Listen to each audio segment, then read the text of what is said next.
I'm not just going to sit here today and tell you to journal it out. I'm going to talk to you about some practices that you probably may have never thought about.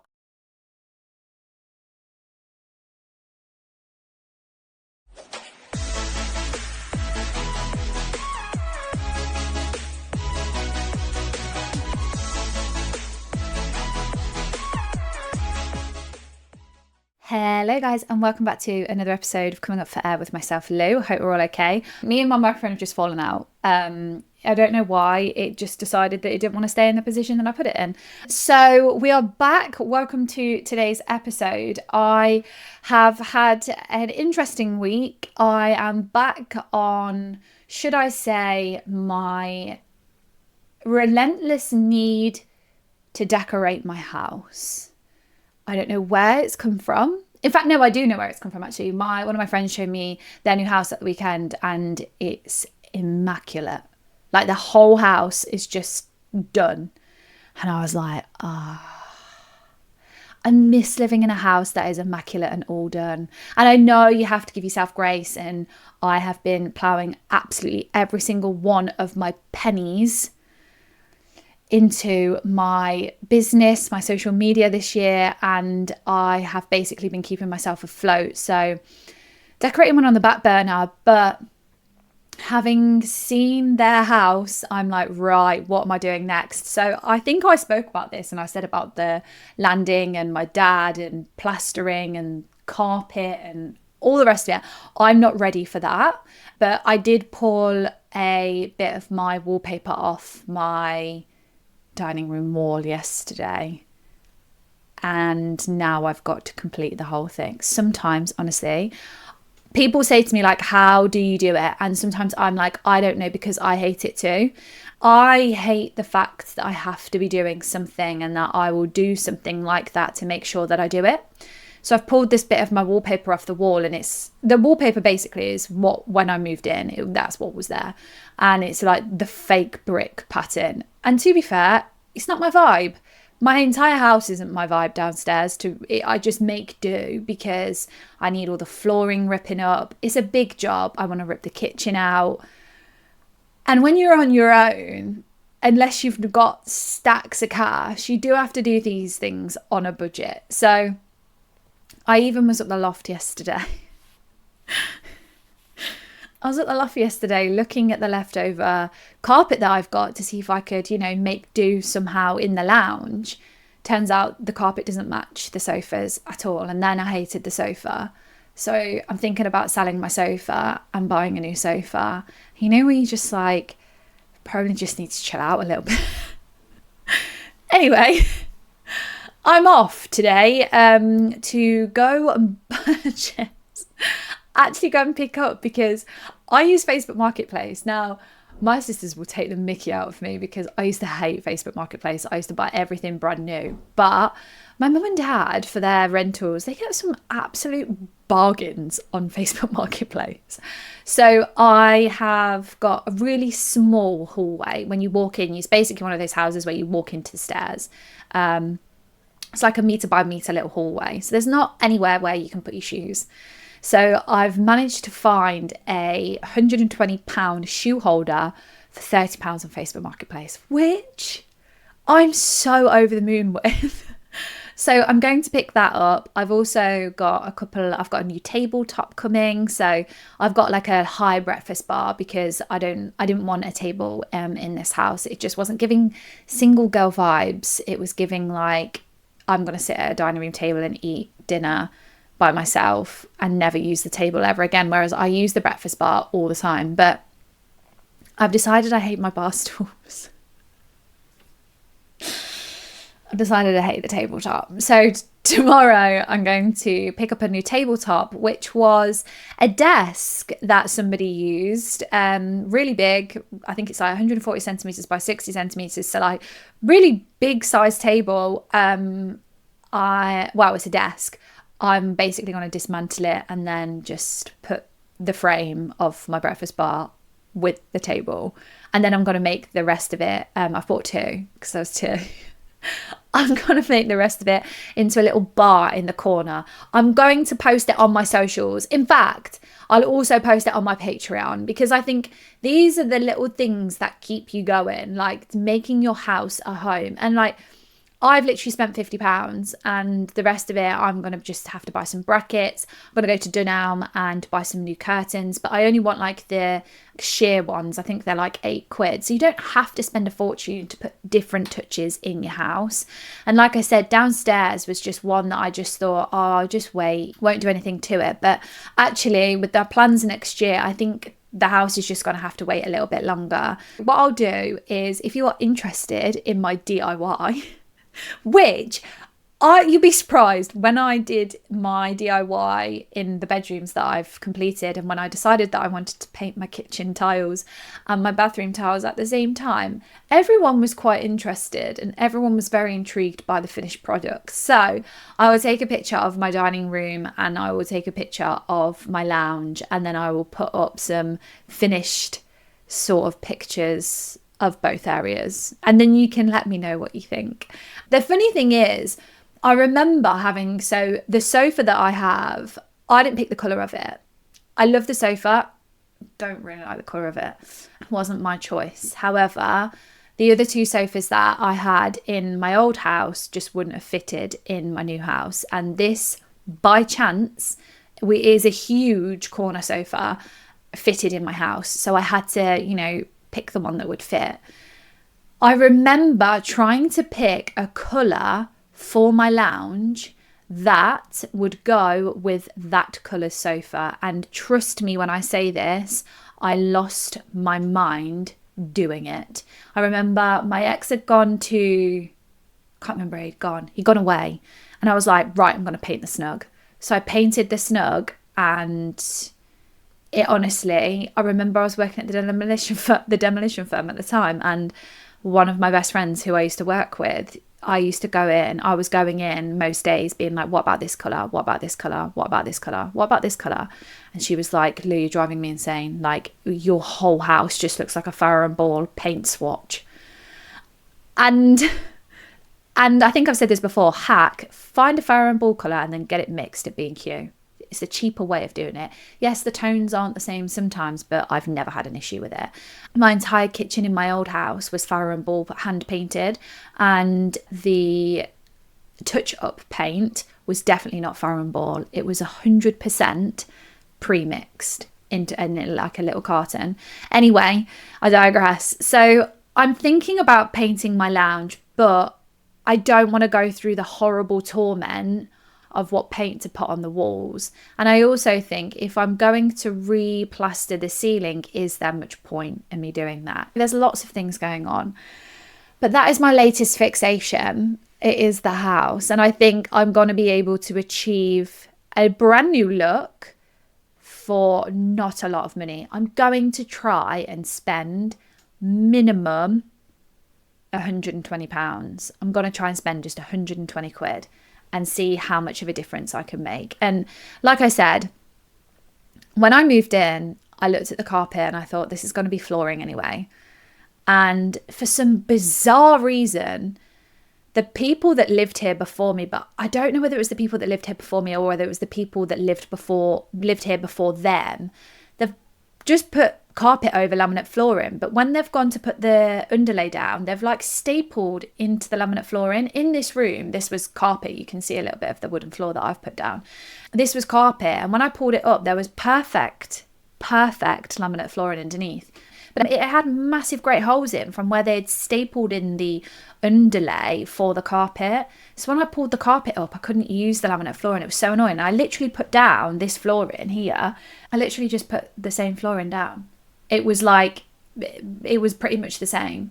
So they've done that downstairs, which is really annoying. I did consider lino, and then I thought, I'm just literally spending money when I actually want proper flooring put down there throughout the whole of the house.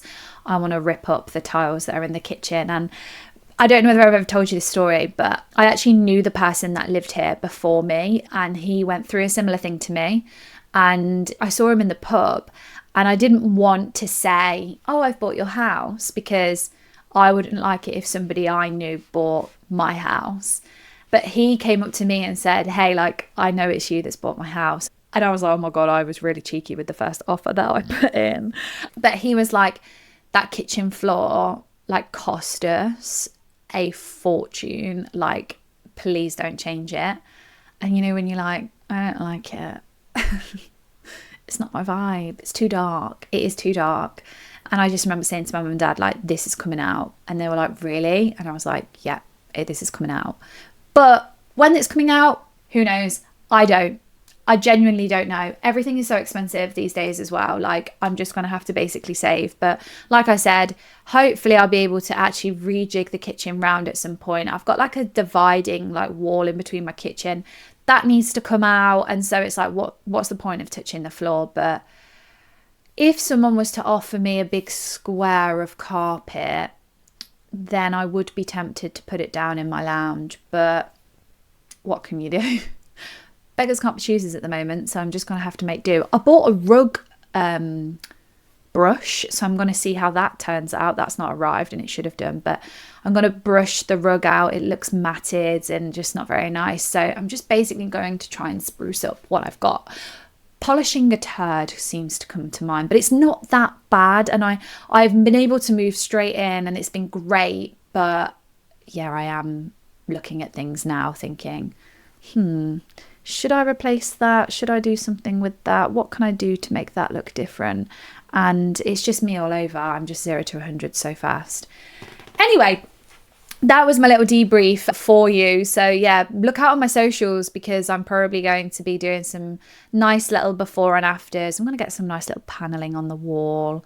Just make it look a little bit more me. I'm very like Scandi vibes, whereas my house previous was giving crushed velvet, grey and white vibes, which is fine, but that just means everything that came out of it was crushed velvet and grey. And sometimes it's just not the one.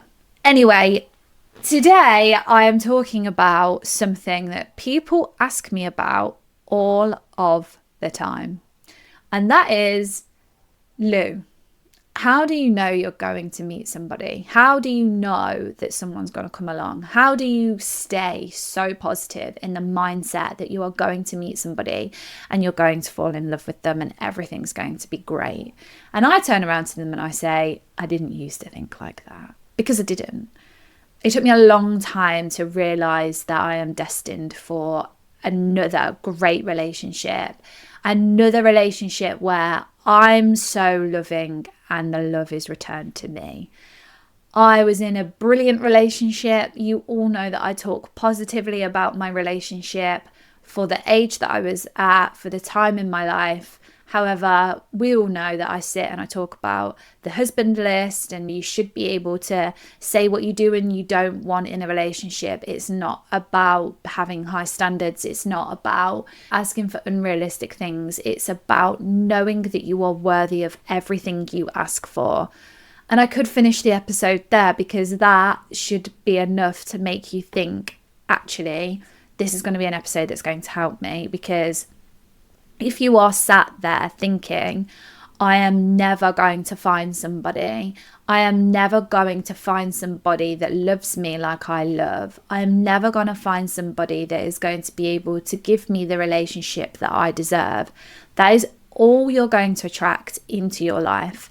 Trust me, from speaking from a girl who loves manifesting, loves the universe, but keeps it quite close to her chest. I'll dip in and out of manifesting. Like, I know everybody, it's so funny because people love me talking on it, and people love me talking about it on my Patreon, and I talk about it a lot more on my Patreon in my episodes, because I just find that the shorter episodes I can really get into a flow, a nicer flow. It's easier, it's nicer, I'm more positive, and I'm a lot more, not myself over there, but I feel like I want these episodes to be able to relate to a lot of people. And I know that a lot of people don't really not believe in manifesting, but it's quite hard to believe if you've never tried it. But I am a girl who believes in all of that sort of stuff. And I am also the girl that for 6 months to a year told myself that I was not going to be worthy of another relationship. I was literally telling myself, I'm never going to find somebody like my ex. I'm never going to find somebody who looks after me the way that my ex looked after me. I'm never going to find somebody who is going to actually return the love that I give to them. And I go through a timeline of events, and I say that the first 12 years of my relationship were amazing. And then the last 2 is where it started to get a little bit like we were growing up and I was learning about love languages, and I was thinking my emotional needs aren't being met, my emotional safety isn't being seen to, it's not being taken into consideration. And those last 2 years were hard. They were amazing, but they were hard. They were the last 2 years of like COVID.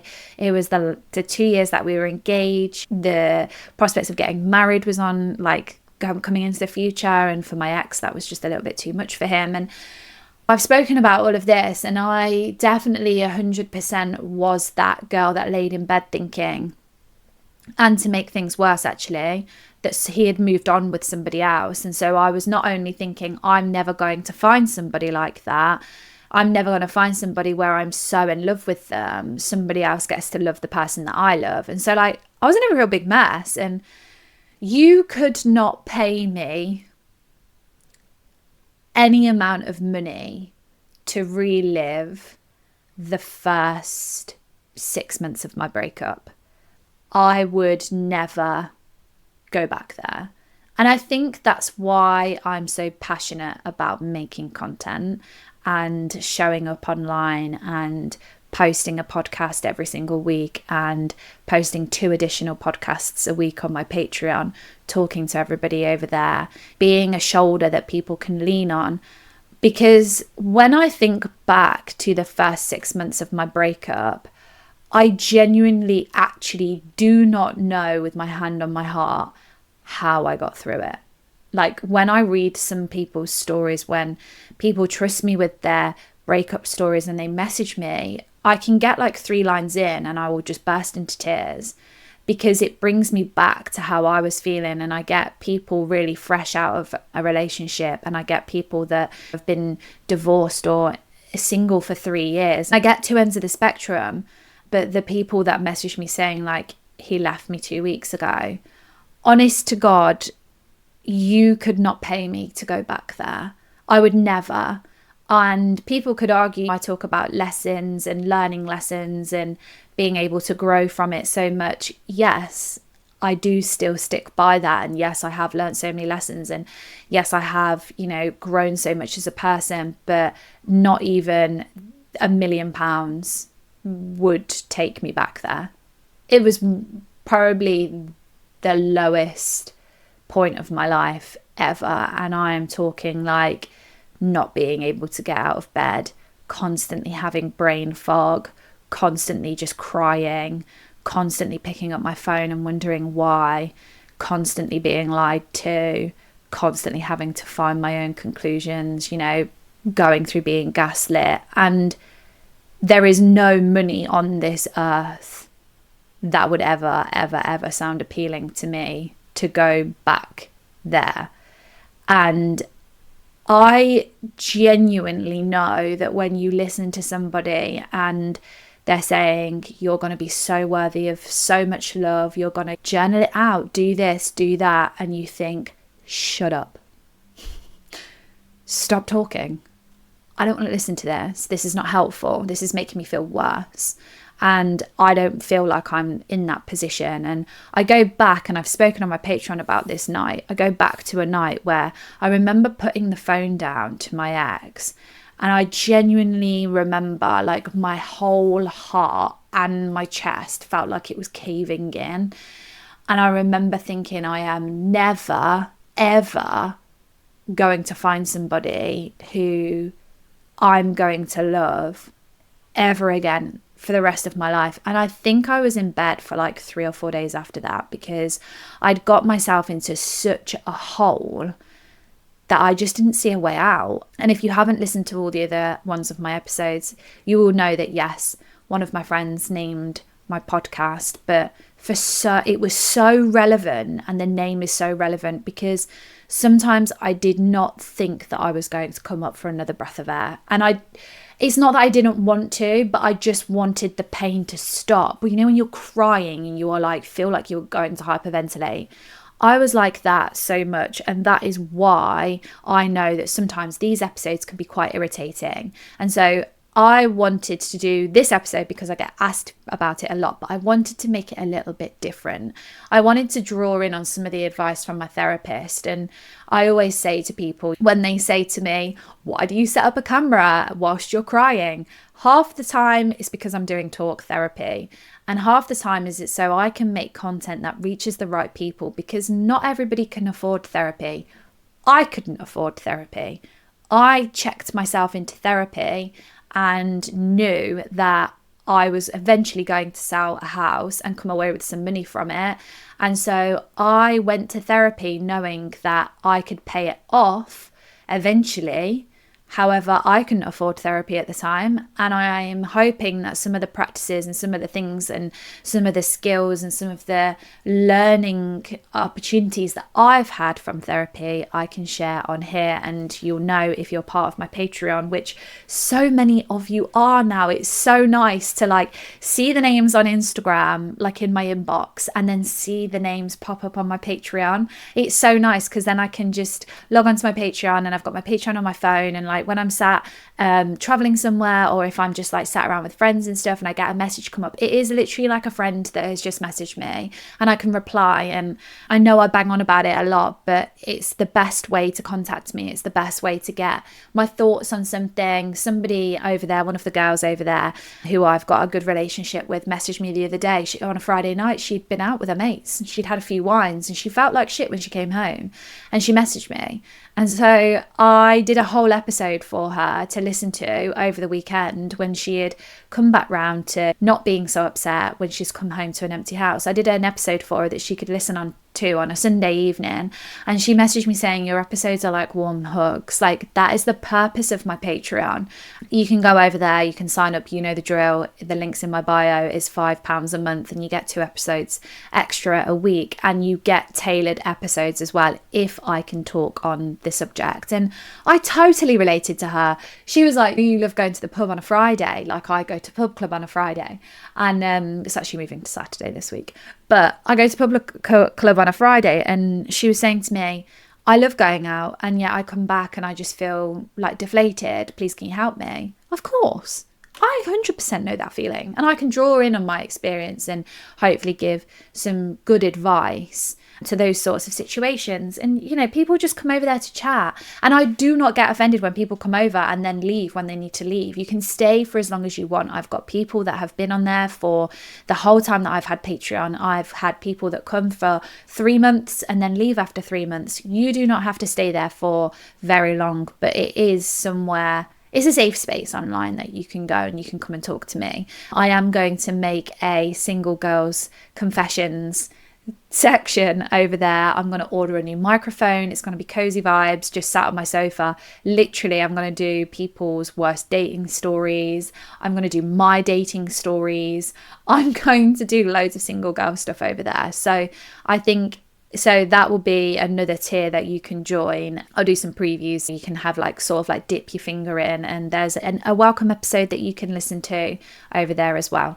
Anyway, I've got so sidetracked. I just get very passionate about my Patreoners because they help me as much as I help them. And that's just so nice. But I'm going to do an episode today on the alternative ways that you can make yourself feel positive about your future relationships, how you view yourself, feeling worthy. I'm not just going to sit here today and tell you to journal it out. I'm going to talk to you about some practices that you probably may have never thought about. And I did an episode as well on my Patreon last week about alternative ways of how to stop an anxiety attack, how to stop yourself from going into overdrive.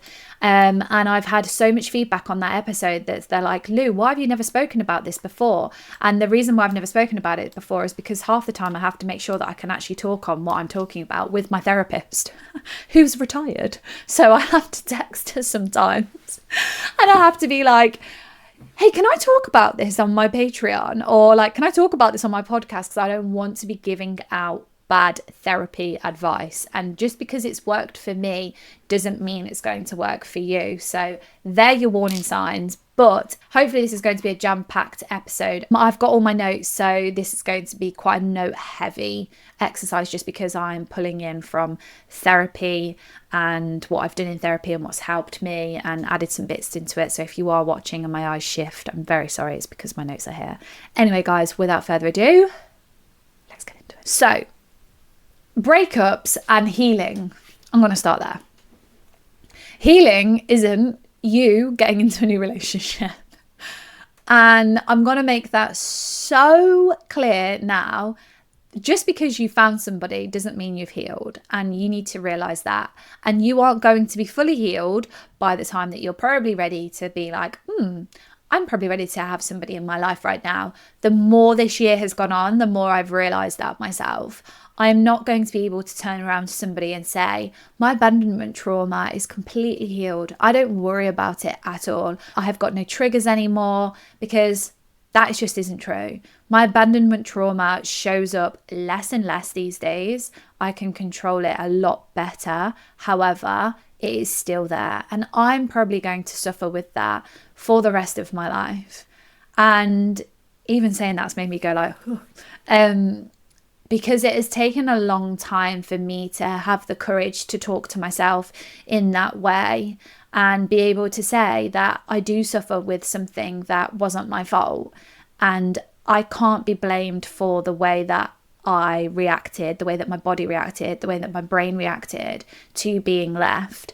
And for ages, I used to say like, oh, you won't understand. And that is quite true. Nobody really understands. But also, I don't say that anymore because I don't expect anybody to understand, because how I feel and how a situation's made me feel makes me the person that I am today. And and I'm glad that there's nobody out there that's the same as me. That would be weird.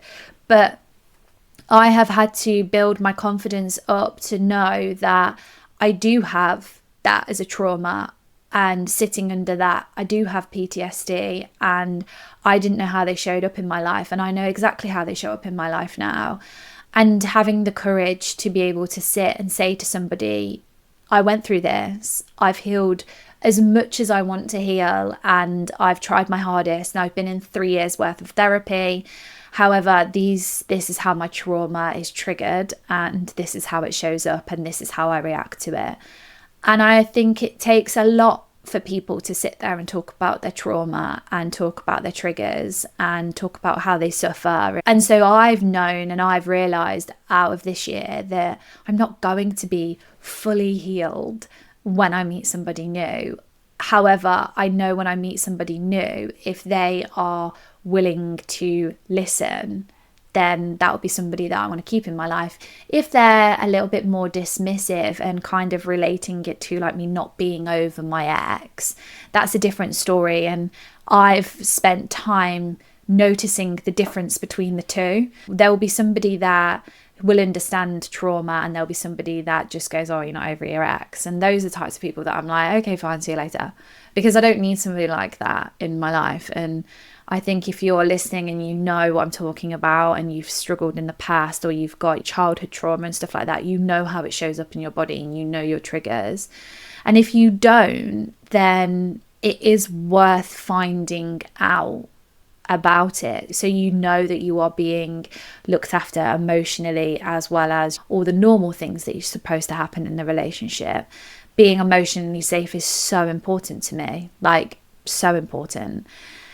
And so the first thing I want to talk to you about is being able to move forward and know that you are healing in the not correct way, but in the right way, to put yourself on a path to potentially then opening your heart up again. The first piece of advice is to do a breakup map. And I remember looking at my therapist and being like, a what? And she was like, yeah, do a breakup map. And this is funny because when I used to revise for my exams, my walls used to be covered in post-it notes. And I see loads of content creators using post-it notes for mapping out a month's worth of content. Get yourself post-it notes and make a timeline on a wall or on a desk or in a notepad or wherever you want to do it, make a timeline of events. So like make sticky notes and have categories of like red flags. Like, when did the red flags? Because when I talk about the timeline of my breakup, the first couple of months of my breakup, my ex wasn't around, but he checked in with me. He was really comforting. He rang me, he listened to me. And then there was a breakdown somewhere, and I can't remember where. And then the more it went on, the more it was like red flags that I've seen, lessons I've learned.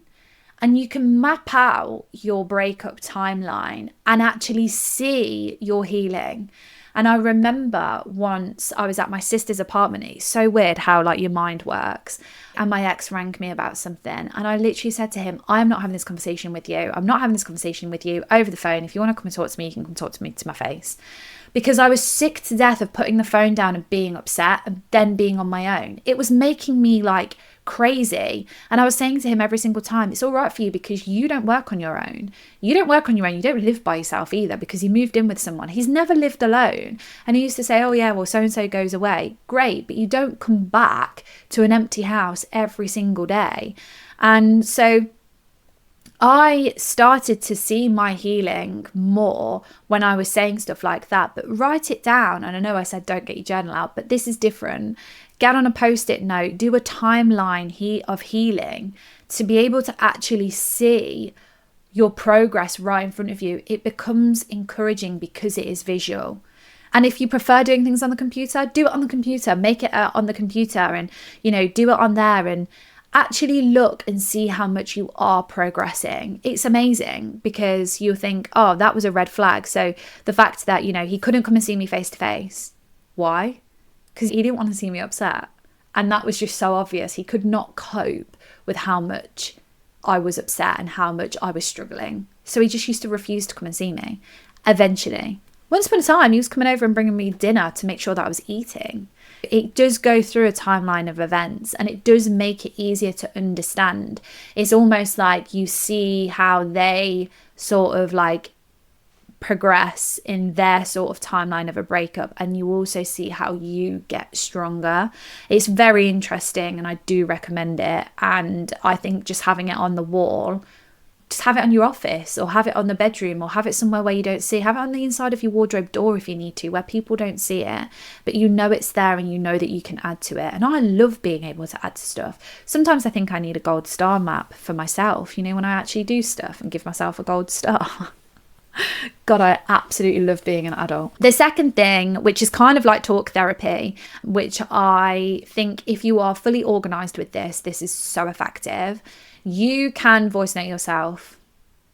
And I do this all the time. When I know I'm going through hardship, when I lost my job last year, I have a video of myself and oh my God, I am going to share it one day. And I cannot believe the difference in my face. I am obviously so stressed. My cortisol levels must have been so high. I am so bloated. I'm so puffy. And I'm talking about the fact that I'd just taken a phone call from my ex's business partner, the fact that he had made me redundant, and I am giving myself a year to get back on my feet. And after 2 years, this is where I want to be. And this, I think I said it on my Patreon the other day, or did I say it on here? When I was like, I can't wait to actually look at my 2025 goals because I've forgotten half of them. Because I just think you know them and you know them in your head for a month. And then you obviously, like I have my goal board and stuff, I know what I'm striving towards, but my yearly goals, I can't remember half of the stuff that I put in that journal. I cannot wait to open it on New Year's Eve. I actually got a bit sad about New Year's Eve the other day because I don't actually know what I'm doing for New Year's Eve this year. I think I just want it to be a little bit low key, but then I was like, I could go away. I've got some friends that are abroad and I could go and gate crash there New Year's Eve. So that might be on the cards. But don't have to voice note yourself. I don't actually know how you send yourself voice notes, but send yourself voice notes or just video yourself and rename them as well. So the dates and stuff. And you can just say to yourself like, hey, I know you're really struggling at the moment, but I'm really proud that you're surviving this. And I know that you are becoming somebody stronger. And I can't wait to meet the version of the person that you are going to become. who feels lighter, who feels so proud that you were able to sit in the pain that you're going through right now and talk to yourself like you have gone through what you've gone through and come out the other side. And that's a lot of things that like people don't realize. If you take yourself out of a situation just for 2 seconds and view the situation as an outsider, you do put a different perspective against it, and you do have a different perspective against it. And that was something that I do now. Like I said, when something big happens to me, or like I'm working on something that I think, oh my God, this is not going to come off, I talk to myself and I'm like, hey, I'm voice noting you from your brand new car, which is this.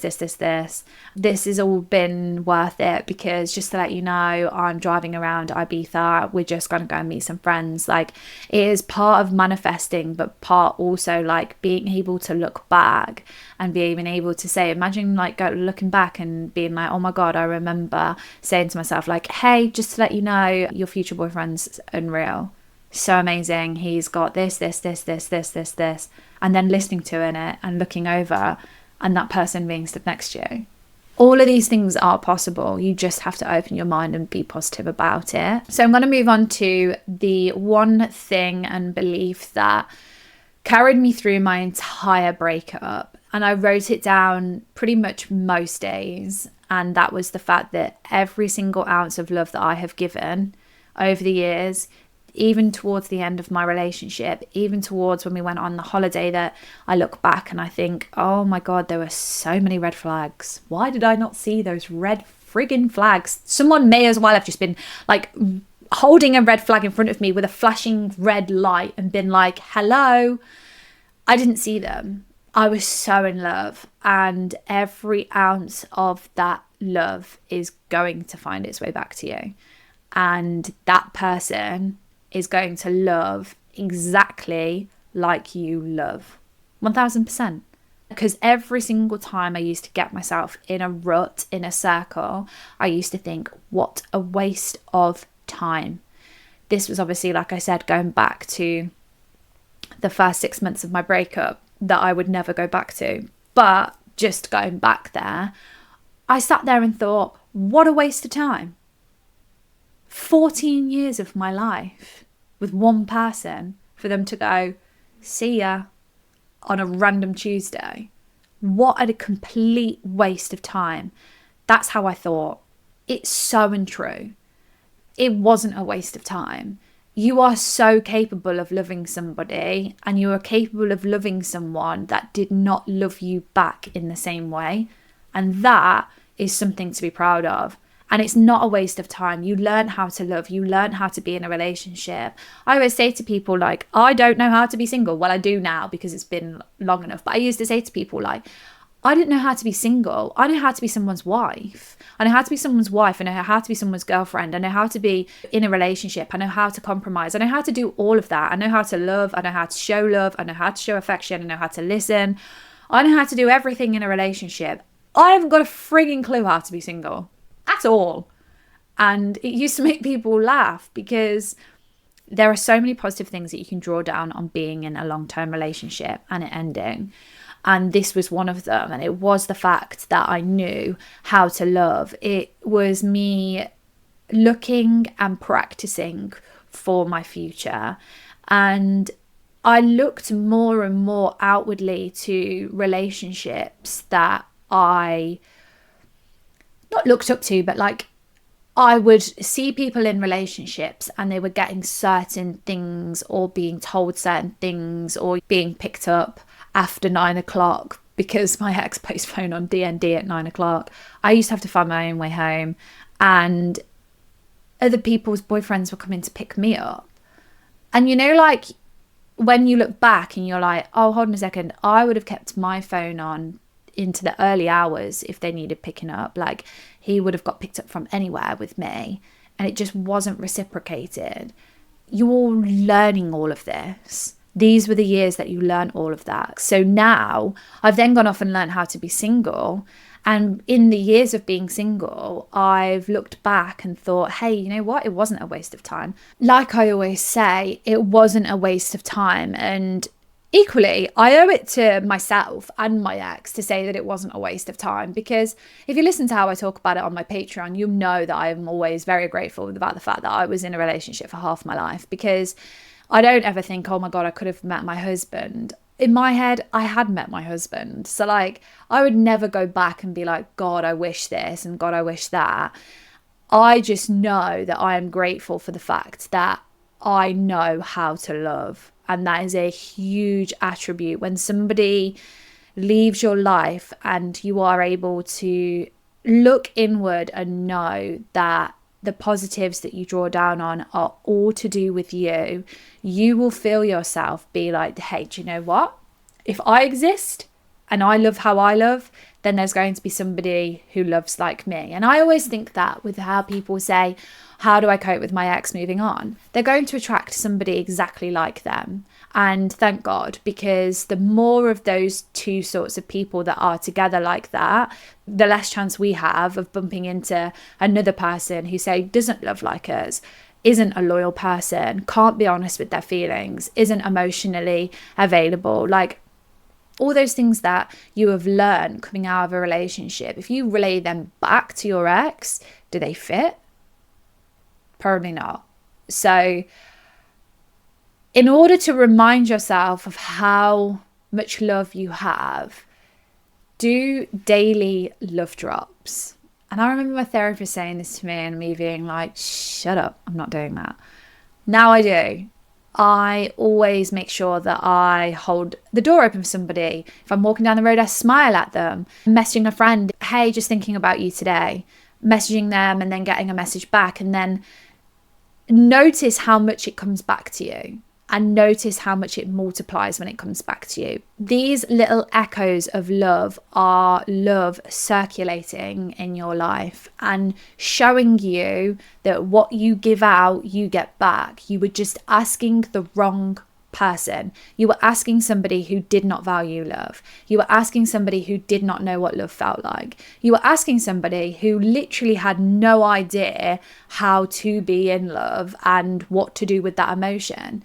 And when you sit and you smile at somebody, or you hold the door open for somebody and they say thank you, or like big smile across their face, you think, yeah, this is love coming back. And sometimes you do have to remind yourself, because maybe you were with somebody, or maybe you are going through a breakup with somebody who isn't forthcoming with their love. And I know all about it. And it is really, really hard, especially when you are an outwardly loving person like me. So do the little love drops and see how it comes back. And I think the hardest thing here is, like, you're obviously going to be thinking of it on a romantic level, but that's not what you need to be doing here. You need to be reminding yourself that love is circulating all around, and when you give out, you get back, because you are going to be doubting yourself, because like I said, you're going to be sat there thinking everything I put into, what a waste of time, because I didn't get it back. And you don't need to be thinking that. Also, guys, I don't know whether you can hear, I know my mic is so sensitive. There's an ambulance sat outside my house. My neighbour isn't very well at the moment and she's being taken to and from hospital. So I apologise if you can hear that truck outside. It's literally, I live in a dead end, so there's nowhere for it to go. It's literally just here outside my house. So do apologise if you can hear that. So another way of knowing that you are going to find somebody is knowing that you can be on your own. And just through experience, I know that when you say you've been in a long-term relationship and then you go on to say, I've been single for like so many years, like 3 years, the people that understand healing will be the ones that turn around and say, bloody hell, like, fair play. They don't think, oh my God, you're a red flag because you've been single for 3 years. They are inquisitive about it and they want to know. And I've had somebody recently say to me, like, good on you, like, taking the time out. It takes a strong person to be able to do that. And when you think, oh, I did not feel like a strong person and I wanted to go insane every single time. But you will notice that you attract the right people because the right people are interested for the right reasons. So the more you get comfortable of being by yourself, the more you will build a foundation that will be there in place. So then when somebody comes into your life and then potentially leaves it again, you feel like it's not as a big loss because you've built the foundation of your life. You've built how to be by yourself. You've done things that, you've sat in the pain. I know people who have just ran all their lives. Something hasn't gone right, they've run. They've run to somebody else. Or if, for example, their relationship breaks down now, they will 100% move countries. 1000%. They just run. And it's like a cycle of like, I can't be on my own, so I'm just going to run around. But they'll mask it by saying, I can do whatever I want. No, you're running. And when I think back to buying my house and I think, God, I could have gone and done, 5 solid years of literally gallivanting around the world if I wanted to. But I didn't. I built my foundation. I sat with the pain. I sat on my own. I learned how it was to be by myself. And there's loads of things that you can do. But I said that I would bring you alternative ways. And so I'm going to give you 3 alternative ways of how to be comfortable by yourself. Starting with an alone playlist. Not just a happy playlist, sad ones as well. Sad ones that you think when you listen to them, you're listening to the lyrics and you're listening to how it makes you feel, and you are noticing how your body shifts with certain emotions. And this is important to have because when you're sad, there is no point in holding it in. Know what songs make you feel sadder. And I know that sounds so weird. When you're sad about something, you can put on a sad song. You have 3.5 minutes to be sad. And those 3.5 minutes will be 3.5 minutes of total sadness. And then at the end of that sad song, there's going to be a happy upbeat song. Choose your playlist wisely. I'd do 3 happy songs, 1 sad song, 3 happy songs, 1 sad song, 2 happy songs, and then 1 sad song. Like, notice how your whole energy will shift once you give yourself time to be sad and then follow it up with being happy. And this is something that I probably haven't spoke about before because it's something that recently I've started to do, because I don't necessarily feel sadness, but sometimes I feel a little bit of pressure. And I'm like, oh, this is making me feel like under pressure. Someone's passed a comment about something, or like, I'm not ready to step into this part of my life yet. So I'll listen to a sad song. I will be able to get out my emotion, maybe journaling at that time. And then all of a sudden, Ibiza Smooth Cafe Mambo House comes on. And I'm like, hold on a second. I'm in Ibiza and I'm having the best time. And notice how music will shift your emotions. That's one piece of advice. The second piece, this is going to sound like I'm like a slightly sadist. Eat in silence once a week. No TV, no phone, no music, no distractions, just you. Because over time, it will become less and less scary, and you will completely sit into just being on your own. I do it now, and I'll look up and I realise, and I'm like, it's been 25 minutes and I've not looked at my phone. I've literally just sat and enjoyed this meal. I've not distracted myself. I've not run away anywhere. I've just enjoyed the meal that I've eaten. And I used to go to bed with my laptop on. If you've been here for a while, you know that part of my advice in my early days of my breakup was to be able to have the laptop on, to have your Netflix on, because I hated being in bed by myself. But as you go through your healing journey, sitting in silence and having dinner alone sounds really sad, and it sounds like you're just putting yourself through unnecessary pain. You're not. You're turning your attention to, you've just cooked a meal by yourself. You're turning your attention to the fact that you can sit alone in your house by yourself. You can do all of these things because you are strong enough to get through this process of your life and this part of your healing. So then when you end up, I don't know, for whatever reason, eating on your own, maybe in a restaurant for work, or I don't know, you're totally okay with it. And again, people go like, you're here on your own. I remember the first holiday that I went on my own and they were like, table for one? And I was like, And they were like, oh, yeah, table for one. Yeah, absolutely fine. And I was like, one whole bottle of wine. And they were laughing the whole time. I think I got through like a bottle of wine through like 3 days. And when I left, they were like, I don't know, they hugged me. And it was almost like they were like, we're proud of you for being here on your own and sitting so confidently by yourself at dinner most nights when I was surrounded by couples and I was just by myself. I was having the best time. I came home with a tan, so it's a win-win. And the final thing is, just from my experience, I hated bedtimes. Bedtimes were my favourite times with my ex. I used to love getting into bed, putting down our phones and just debriefing. I'm such a yapper when it comes to pillows. My head hits the pillow and I'm like, zing! What should we talk about? Let's talk about everything from the past 3 years, debrief it and then get back up to speed. That's literally like what I'm like in bed. I just love pillow talk. I love chatting. I love like just being nice and cozy and kissing, and it's my favorite place to be. It then became my least favorite place to be in the whole world that I used to sleep. I used to fall asleep on the sofa with the TV on. I used to dread getting into a cold, empty bed. It was the worst thing ever. I fully recommend you getting an electric blanket for the winter. I fully recommend you getting a weighted blanket if you suffer with like night sweats or getting hot in the night and you can't have an electric blanket for whatever reason, or you're worried about the safety and all the rest of it. Get a weighted blanket. You have to send signals from your body to your brain that you are safe and that, you know, this isn't actually that bad. Dreading an empty bed isn't going to be that bad. Put the bedroom light on. Have you got a lamp? You know, do not dread.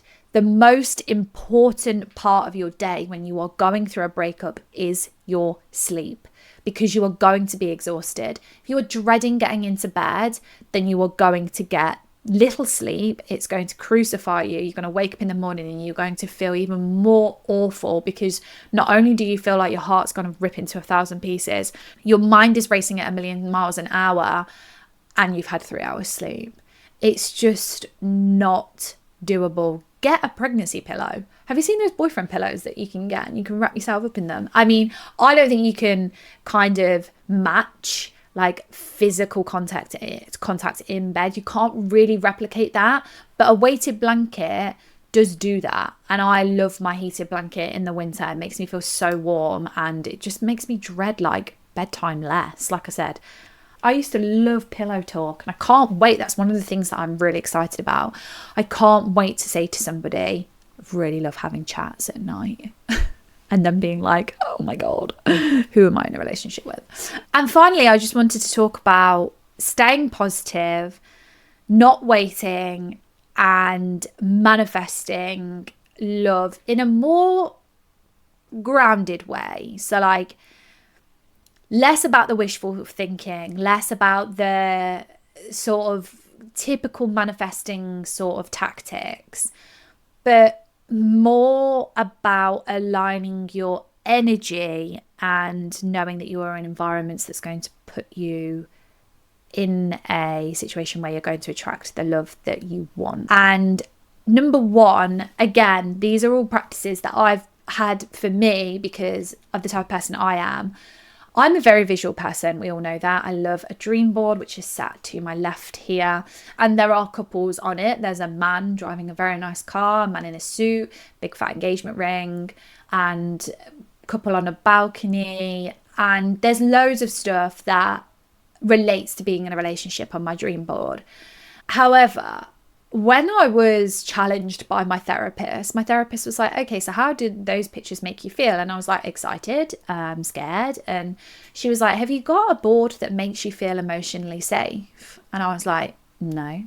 And she was like, how do you know how you're going to feel in a relationship if you haven't got anything to like visually look at, because you're a visual person? So I have a Pinterest board on quotes and words that I want to feel when I'm in a relationship. And I use, like I said, quotes, words, feelings, colours. And I've basically got a whole Pinterest board, which I think is one of my biggest boards on Pinterest, all to do with and all circulates around and all centers around how I want to feel in a relationship. And I want to feel safe. I want to feel loved. I want to feel encouraged. I want to feel supported. And that for me was like one of the things that when I sat down, I was like, God, I'd never thought about this. I'd always thought about going on holiday or getting an engagement ring or having a wedding, and all of those are on my dream board. But how about do an emotions dream board, an emotions Pinterest board?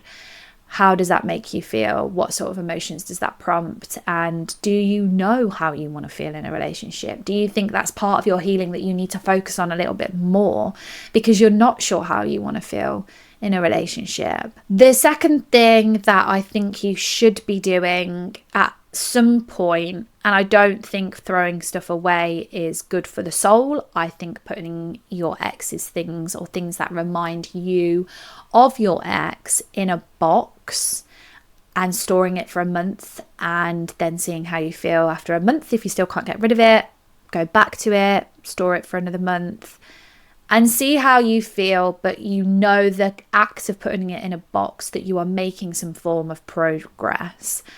Please don't go and set stuff on fire. I do not want to be responsible for that.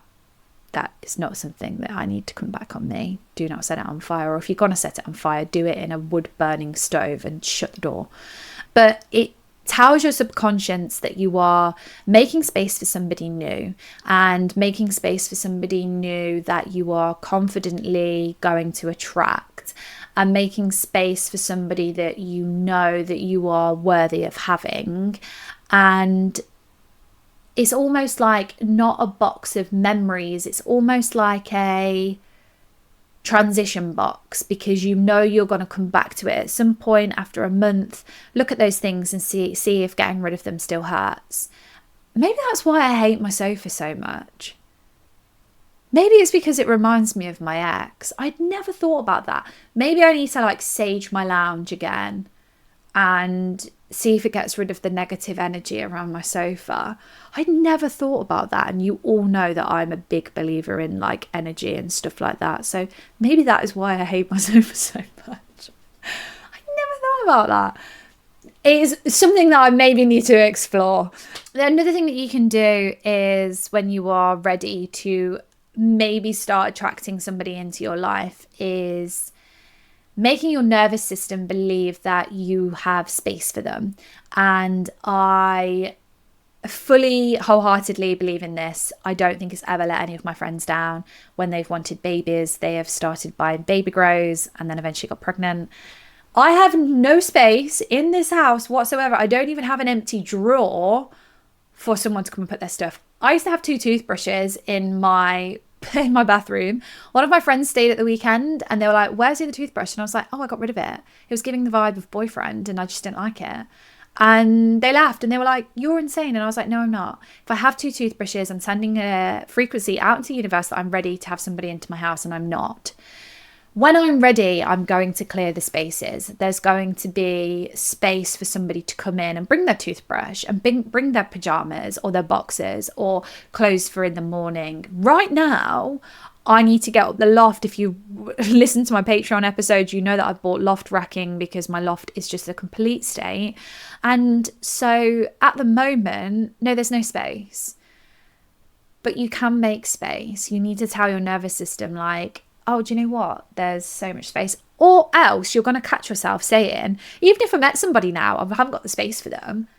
Is that your way of telling your subconscious you're not ready, when really deep down you actually do want somebody to be in your life? Think about what you're saying, how it's coming across, how you're living.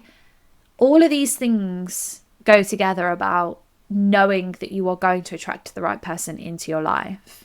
And the last couple of things that I wanted to talk to you about was, I know it's really hard to stay positive. And I know that you're probably listening to this thinking, Lou, this is all great, but I just don't know how to continue. I don't know how to stay positive. And I was like it. And I went to see my therapist, and I already was using crystals and things like that. And she was said to me, like, have a crystal, have an anchor object, and make it so that that hope becomes tactile. So every single time you pick up that, I've got a little rose quartz heart that my friend bought me.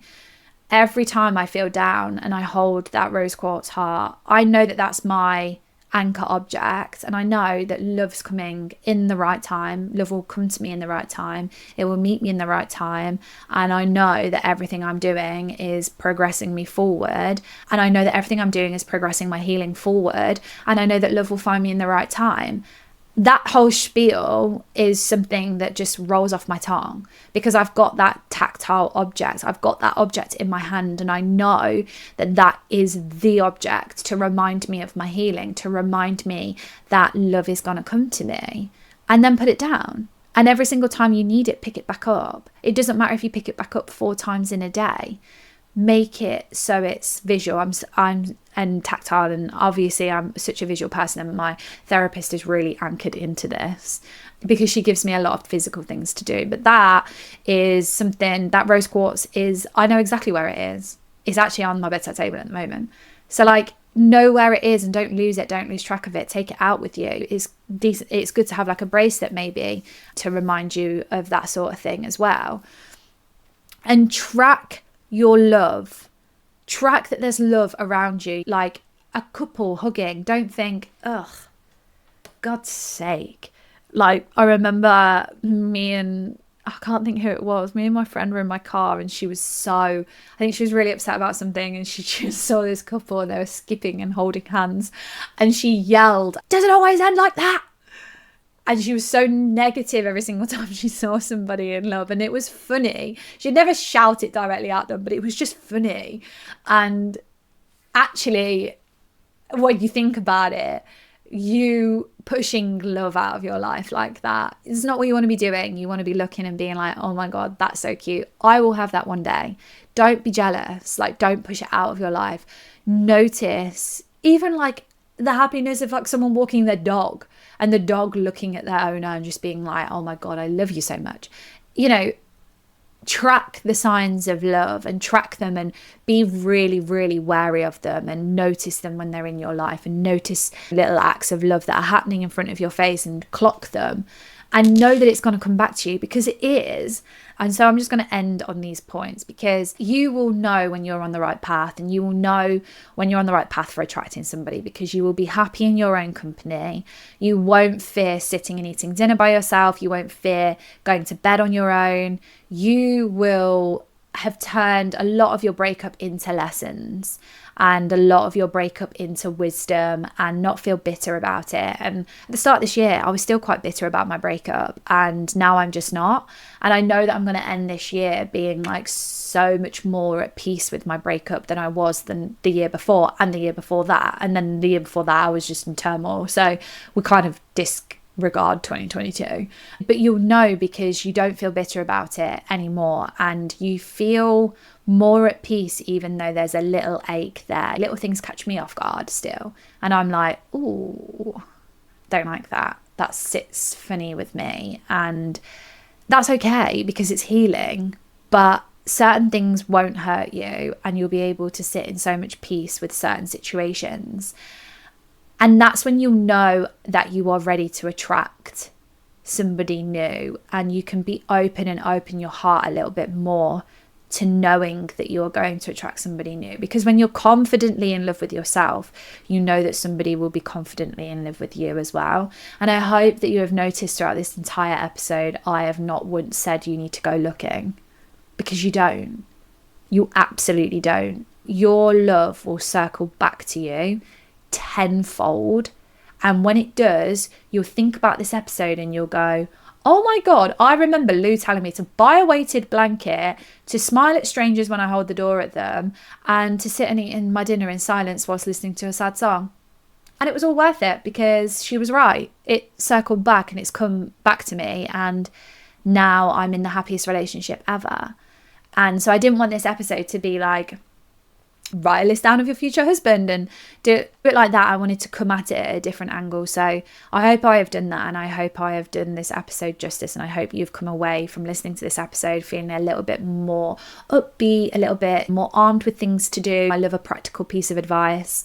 Like always, as I always say, guys, please just reach out to me. It takes me about a week to get back to you on my socials. If you want a quicker response, please go and sign up to my Patreon. You cannot talk to me unless you sign up. So it is £5 for the month, which is pretty much a price of, I'm going to say coffee. I think coffees are more expensive than that. Hot chocolates are definitely £4.50. So you're getting 8 additional episodes a month for your £5 a month. It's not £5 a week. I had somebody message me the other day, like, I can't quite afford £5 a week at the moment. If it was £5 a week, I would probably be living somewhere extremely hot with charging someone £25 a month just to talk to me. It's just £5 a month, guys. So if you want to sign up, follow the link in my bio. If you're struggling with no contact at the moment, my no contact course is available for you. My Become the Strongest Version of Yourself is also available over there.